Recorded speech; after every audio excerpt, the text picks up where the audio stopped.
kemarin ada berapa orang, siapa aja, dan penyebabnya kan apa. Kan kalau penyebab ini memang penyebab pemberitaan, tidak ada kaitan.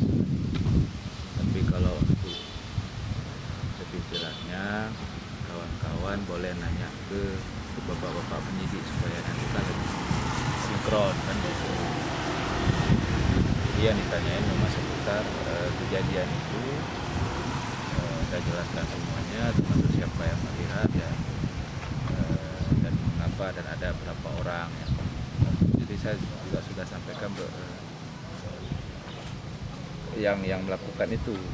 Nanti biar lebih jelas, coba kawan-kawan tanya langsung ke penyidik dan lebih jelas. Saya minta maaf ini karena kalau ngomong agak susah, masih sakit. Nafas masih kita.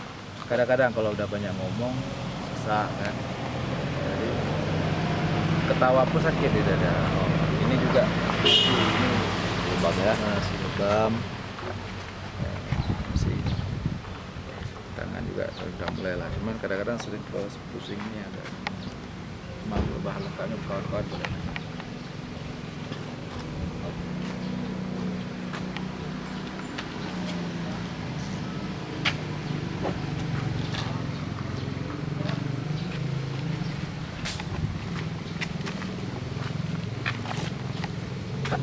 Mama.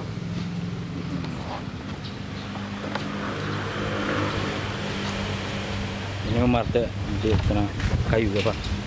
Memarte betul lah kumpul.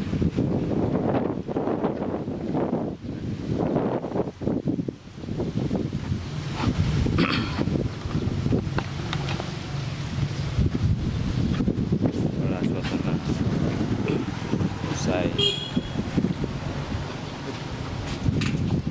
diperiksa oleh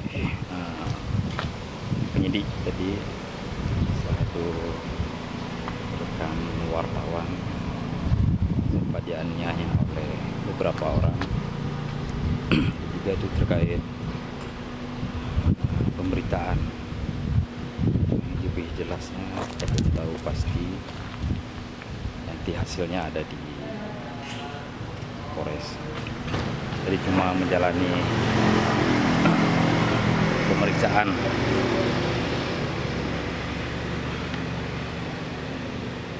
Kita berharap jangan ada lagi aksi kekerasan terhadap kawan-kawan jurnalis, karena mereka juga orang-orang yang sangat berharga bagi negara. Mereka juga membantu masyarakat dalam segala hal. Oke, semoga kasus ini adalah kasus yang terakhir.